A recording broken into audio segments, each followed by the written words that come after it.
put the grass liner on the grass, you fill up all the gaps with soft mud, and then you hose it down.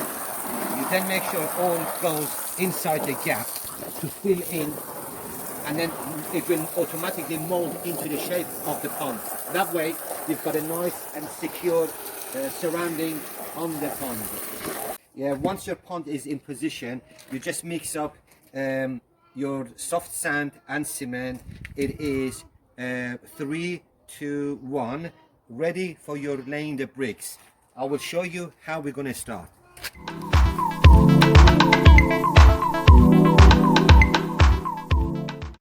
Right guys, so we've reached as far as we cut the ground, we put the pond liner inside the hole, then we get some of this felt, which is a earth blackout, so we don't get any grass growing around. And then what you need to do is you need basically about 24 bricks.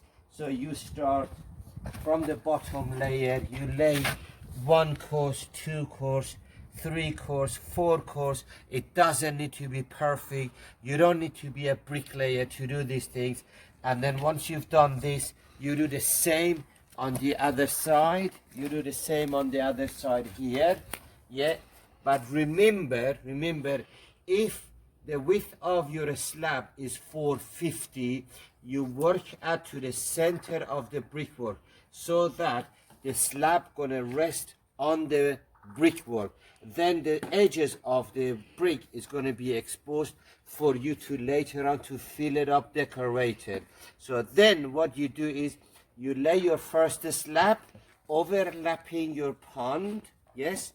Then you do your next one, rise it up a little bit by just putting a little bit of a stone or a bit of broken roof tiles. That causes a nice little step, and then the final one will be on top, so that you can see the water will fall from here to the first one, then from the second one to the third one, and it will have a nice effect. But also remember guys, remember this guys, the back of where the pond is, this is just nothing.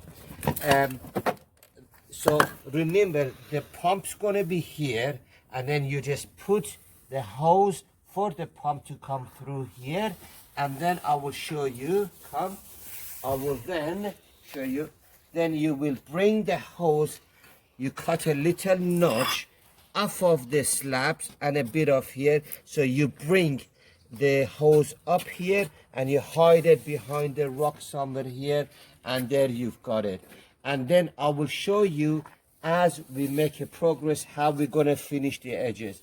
Finishing the edges, you can always go to your local roofing supplier. You can buy some broken bits of pieces of roof tile, will cost you nothing.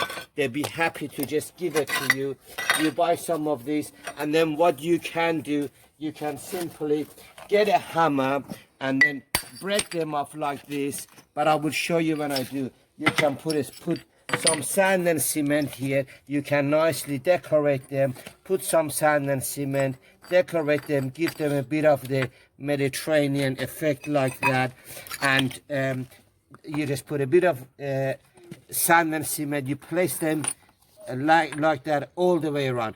But you need to have your sand and cement here, and then you easily just press them on, and you finish them off, you point them, and that will be it. And then next step is I will show you how you're going to block this area so that your water doesn't fall. So your water will just fall straight into the pond, will give you a beautiful effect. And one of the good reasons for this is so high, so when you're sitting at the end of the garden, you can actually see, yeah, when you're sitting end of the garden, you can actually see the effect of the fall. The waterfall will actually be the same width as the slab, will be about 450 millimeter, will have this effect. And also remember, at the end, inside the cavity of 2 bricks, there is nothing there. So what you can do, the hole that is at the back of it, you can drop a light in there, green, white, whatever you like. As nighttime comes, when the water is falling, you can switch that on and it will give you a beautiful effect at the back of that. I will show you further as I'm building this pond up as I go along. The whole thing should only take you roughly about a day and a half for non-professional. I'm not a professional builder. I'm just a DIY, but quite experienced in constructions, understanding, and you can do it. And the whole project will probably just cost you about £40. This pound liner was only about £15 or so. And then the slabs, I had the slabs in the back of my yard. Even if you don't have them, you can buy them. They're only about £5 each. So the material will only cost you like a maximum with your sand and cement and everything else will only cost you like 50 quid, no more than that.